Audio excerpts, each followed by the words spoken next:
أسعد الله أوقاتكم بكل خير. أهلا ومرحبا بكم لنستكمل سويا رحلتنا الشيقة والممتعة، رحلة عيشيها صح، رحلة الوعي. الناس بين 4 حالات. الحالة الأولى أنا أفوز وغيري يفوز، اللي بتجسد معنى الحديث النبوي: لا يؤمن أحدكم حتى يحب لأخيه ما يحب لنفسه. هتسمعي الكلام كأنه صوت جوه ودنك بيحكي لك قصة حياة، مش مجرد درس. اسمعيني كده، خدي نفس عميق وطلعيه بهدوء. دلوقتي عايزك تسمعي الكلام اللي جاي كأنه بيتقال ليك لوحدك، مش محاضرة، لأ، دي جلسة وعي، رحلة صغيرة جوه نفسك. شايفة أو سامعة الجملة دي؟ عيشي بحب نفسك. مفيش حاجة اسمها لما أحب نفسي أبقى أنانية. الكلمة دي هي المفتاح اللي بيغير حياة ناس كتير. بس الغلط إننا طول عمرنا فاهمين الحب ده غلط. الناس علمونا إن اللي بيهتم بنفسه أناني، اللي يقول مش قادر أساعد النهاردة يتقال عليه اتغير، اللي يختار راحته يقولوا عليه بقى بيحب نفسه زيادة. لكن الحقيقة الحب الصح للنفس مش أنانية. الحب الصح للنفس هو اللي بيخليكي إنسانة سوية متوازنة، قادرة تحب غيرك من غير ما تدمري نفسك. خليني أشرح لك أكتر. في 4 حالات في التعامل، الناس مع نفسهم ومع اللي حواليهم، لكن بنتكلم دلوقتي عن أول حالة، الحالة اللي فيها النضج والاتزان الحقيقي. الحالة دي اسمها أنا أفوز وغيري يفوز. يعني إيه؟ يعني أنا بحب لنفسي الخير وبنفس الدرجة بحب الخير لغيري. وده المعنى العميق اللي كان قصده النبي صلى الله عليه وسلم لما قال: لا يؤمن أحدكم حتى يحب لأخيه ما يحب لنفسه. لاحظي حاجة مهمة جدا في الحديث: ما يحب لنفسه. يعني إيه؟ يعني لازم في الأول تحب لنفسك، تاخدي بالك منها، تعيشيها وتقدريها. إزاي هتحبي لغيرك الخير وانت مش حاسة بالخير جواكي؟ إزاي هتمنحي حب وانت فقداه؟ مش ممكن تدي اللي مش عندك. فحبك لنفسك هو أول خطوة في حب الناس، مش العكس. هقولك مثال بسيط: لما تكوني مضغوطة ومتعبة ومش نايمة كويس، وتيجي بنتك أو صاحبتك تطلب منك تساعديها، أكيد هتساعديها، بس هتساعديها هنا وانت متوترة وعصبية أو حتى مش مركزة. لكن لو كنت مرتاحة، محبة لنفسك، معتنية بيها، شايفة الفرق؟ حب النفس مش أخذ، حب النفس تجهيز. انت بتجهزي نفسك علشان تقدري تدي من غير ما تفرغي. الناس اللي في حالة أنا أفوز وغيري يفوز، دول الناس اللي بتفكر بالطريقة دي، بطريقة إن مش لازم حد يخسر علشان أنا أنجح، مش لازم أغار علشان أثبت وجودي، مش لازم أسيب نفسي تتأذى علشان أبان طيبة. هم عارفين إن الحياة مش سباق، دي رحلة، وكل واحد له طريقه ومكانه ووقته. تخيلي كده لو كل الناس فكرت بالشكل ده، كل واحد ينجح ويفرح لنجاح التاني، كل واحدة تساعد صاحبتها مش خوفا ولا منافسة لكن حبا. مش بس شكل الحب، لا جوهره.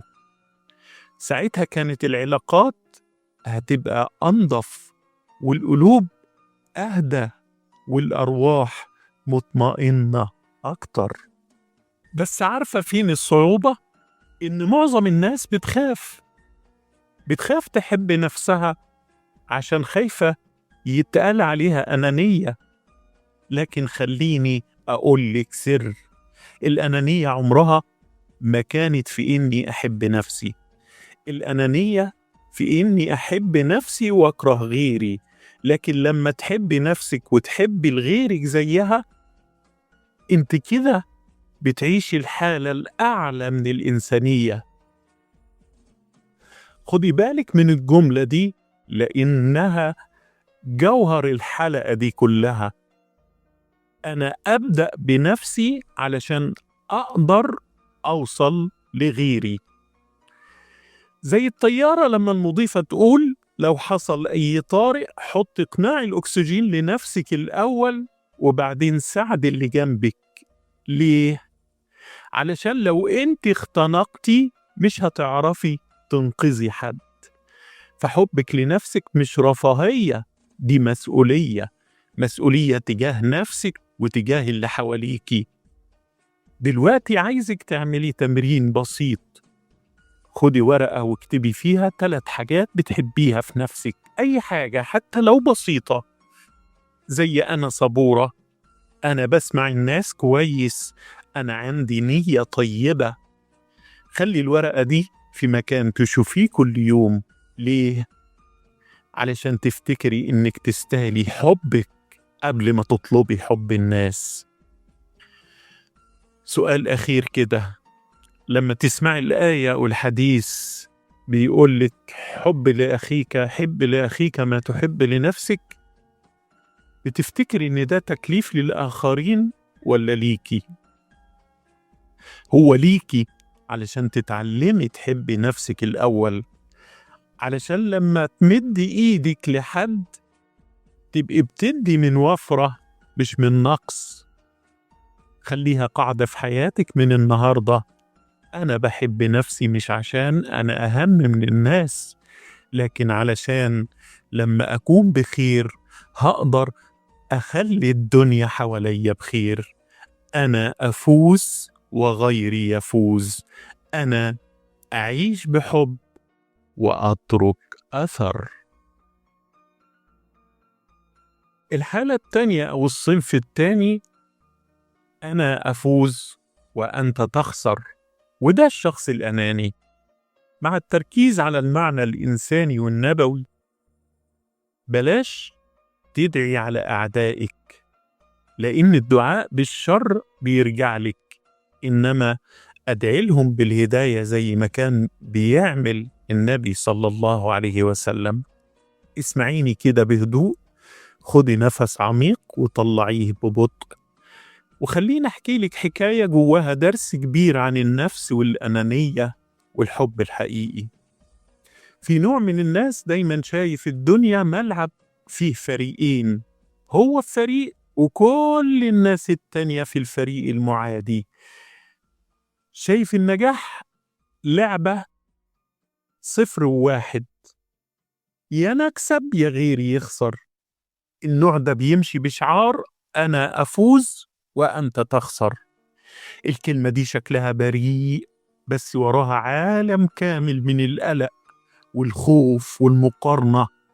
الشخص الأناني مش بالضرورة شرير، بس هو إنسان خايف يختفي لو حد تاني ظهر، خايف يقل لو حد تاني كبر، خايف ينهزم لو حد حواليه نجح. هو مش بيكره الناس، هو بيخاف منهم، بيخاف إن حد ياخد مكانه، ياخد الضوء، ياخد الحب اللي كان نفسه فيه. فتلاقيه أو تلاقيها بتعيش في مقارنة مستمرة. مين أحسن؟ مين أخد؟ مين اتكلم عني؟ وبيتحول الحب عندها المعركة مش مشاركة.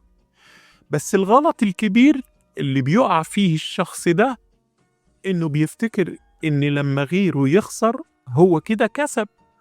بينسى إن الحقد والغل والمقارنة عمرها ما كانت فوز. دي طاقة بتاكل القلب ببطء وبتخلي الإنسان يعيش دايما في حالة حرب. تخيلي كده كل يوم بيدعي على الناس اللي أذوه، كل يوم بيقول يا رب انتقم لي منهم، يا رب ضرهم، يا رب يشوفوا اللي أنا شفته. تفتكر الدعاء ده بيروح فين؟ الدعاء ده بيرجع عليه، لأن الطاقة اللي بتخرج منك بترجع لك. علشان كده النبي صلى الله عليه وسلم علمنا قاعدة ذهبية: ما تدعيش على حد حتى لو ظلمك. طب ليه؟ لأن الدعاء بالشر بيخليك متصلة بطاقة سلبية، هي بتدور وبترجع لك. لكن لما تدعي بالهداية ساعتها انت اللي بتكسبي. ليه؟ لأنك بتتحرري، بتفصلي بينك وبين الغل، بتخرجي من دايرة أنا أفوز وأنت تخسر، وتدخلي دايرة جديدة اسمها أنا أفوز وأنت يمكن تفوز كمان. خدي بالك، الأنانية مش إنك تحبي نفسك، الأنانية في إنك تشوفي نفسك بس، تشوفي نفسك فقط. الأناني عايش بعين واحدة، عين بتبص على نفسه فقط، لكن مفيش عين تانية تشوف الناس، تشوف المشاعر، تشوف الرحمة. الشخص اللي بيقول أو شعاره أنا أفوز وأنت تخسر ده مش بس أناني، ده شخص لسه ما وصلش للوعي. لأن الإنسان الواعي عارف إن الكون واسع ورزق ربنا مش محدود، والنور اللي في غيرك مش هيقلل من نورك. لما حد يكسب الدنيا، الدنيا مش بتسرق منك حاجة. لما حد يكسب الدنيا مش بتسرق منك حاجة، بتقولك شايفة النجاح موجود وانت كمان تقدري. خليني أقولك مشهد من الحياة اليومية. تخيلي إنك بتشتغلي في شغلك وجت زميلتك خدت ترقية، أو الإحساس ممكن يكون غيرة، فطبيعي جدا.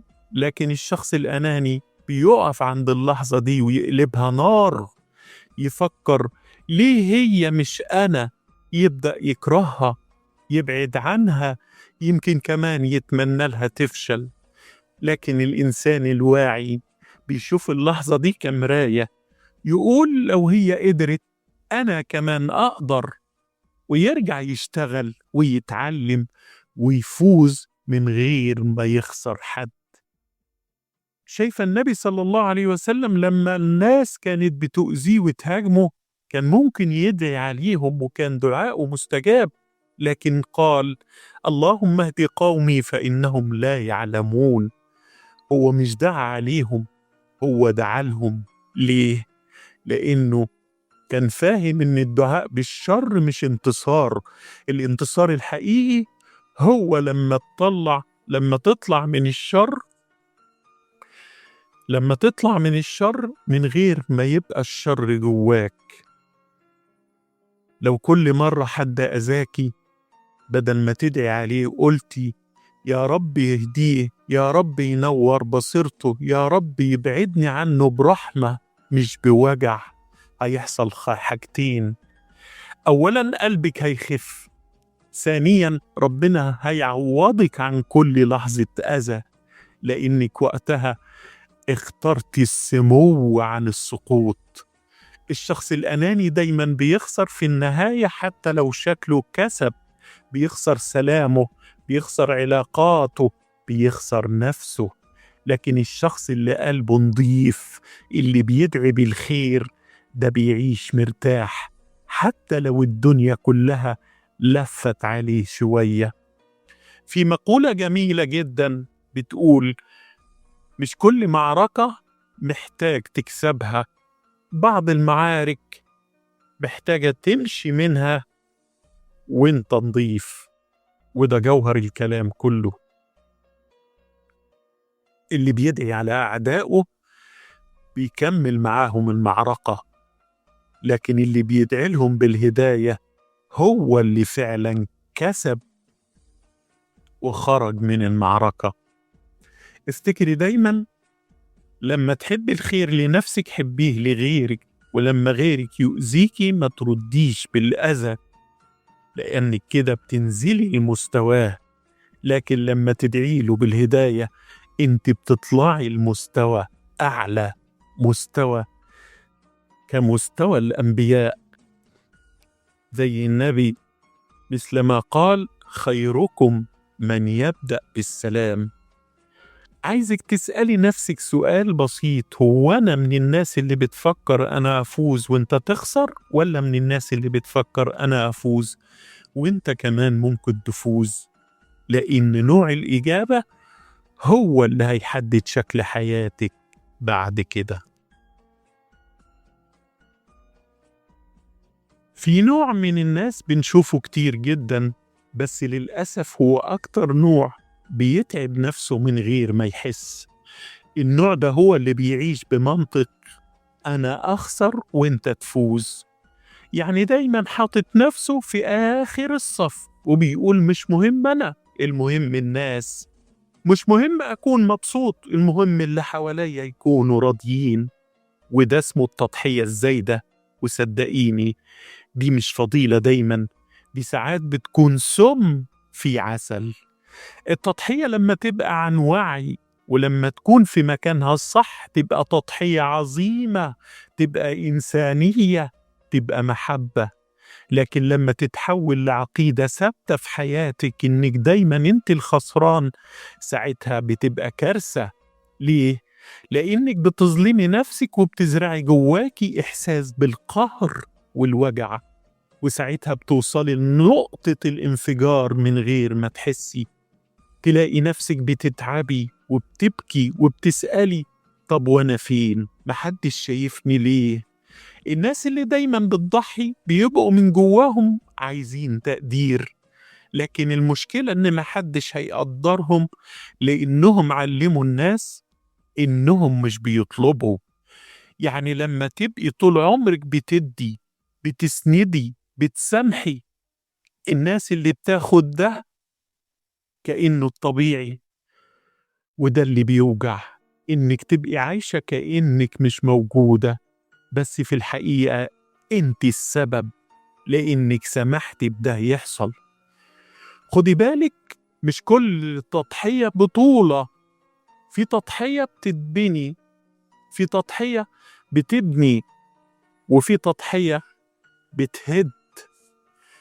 التضحية اللي تبني هي اللي بتكون عن حب واعي، لما تختاري تدي لأنك قادرة ومبسوطة، مش لأنك خايفة تفقدي حب الناس. أما التضحية اللي بتهد فهي اللي بتحصل من خوفك من الرفض، أو علشان تثبتي إنك كويسة، وده فخ كبير. خلي بالك من نفسك، مفيش أي دين ولا علم ولا منطق بيقول إنك لازم تخسري علشان غيرك يكسب. النبي نفسه صلى الله عليه وسلم قال لا يؤمن أحدكم حتى يحب لأخيه ما يحب لنفسه، يعني يحب له الخير زي ما بيحبه لنفسه، مش أكتر من نفسه. في فرق ضخم بين الاتنين. لما تعيشي طول الوقت بتخسري علشان الناس تفوز، انت كده بتخلي الكون مختل التوازن. ربنا خلق المعادلة دي عدل، توازن يساوي محبة متبادلة. لكن لما ترجحي كفة الناس على حساب نفسك انت بتكسري القاعدة دي، وفي الآخر بتدفعي الثمن. بتدفعي الثمن تعب ووجع ومرارة وإحساس إنك مش قادرة. خلي شعارك دايما أنا أفوز وأنت تفوز، مش لازم يا أنا يا أنت. الحياة مش ساحة حرب، الحياة مش مباراة فيها خاسر وكاسب، الحياة مشاركة مش تضحية من طرف واحد. اسألي نفسك النهاردة كم مرة قلتي أنا تمام وانت من جواكي بتتألمي؟ كان مرة ضحكتي عشان غيرك ما يزعلش وانت كنت محتاجة اللي يطبطب عليكي. كم مرة كنت سبب في سعادة الناس بس محدش حاول يعرف انت عاملة ايه. التضحية الحقيقية مش انك تمحي نفسك، التضحية الحقيقية انك تدي من غير ما تفقدي نفسك، انك تحبي وتشاركي بس تفضلي واقفة على رجلك، محتفظة بكيانك، بعقلك، بكرامتك. احترمي نفسك زي ما بتحب غيرك، اعملي خير بس ما تسمحيش لحد يستنفذك، ساعدي بس ما تسيبيش نفسك تستنزفي، لأن اللي بيتعود يخسر علشان غيره يعيش بيصحى في يوم يكتشف إن ما فاضلش منه حاجة.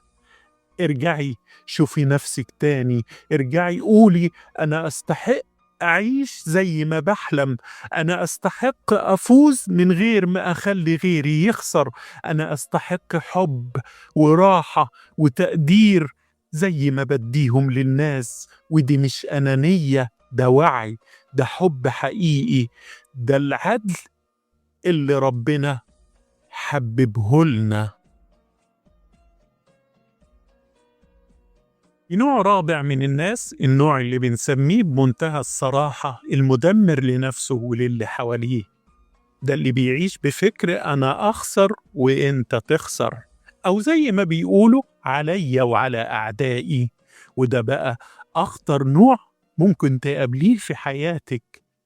مش بس بيتعب نفسه، ده بيهدم أي حاجة حلوة حواليه. النوع ده بيكون عامل زي الطيار اللي قرر ينتحر، بدل ما ينزل لوحده راح أخد الطيارة كلها معاه. ليه؟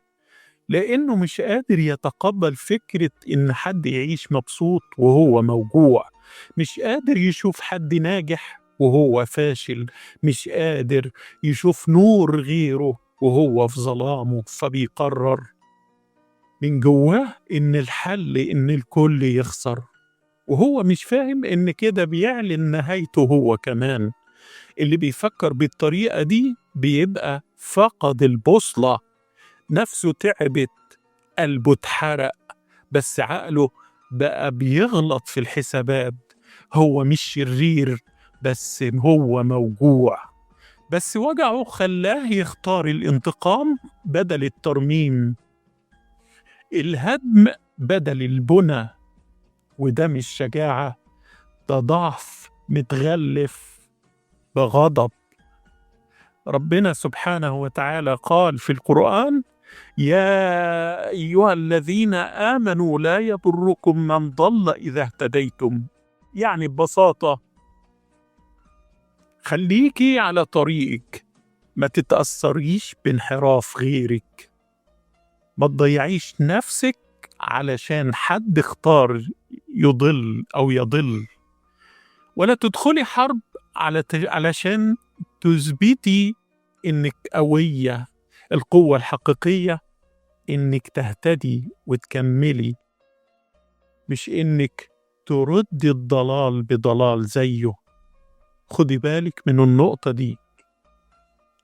اللي بيقول عليا وعلى أعدائي هو شخص فقد إحساسه بنفسه، نسى إن الأقربون أولى بالمعروف، والأقربون مش الناس اللي حواليكي وبس، الأقرب ليكي هي نفسك.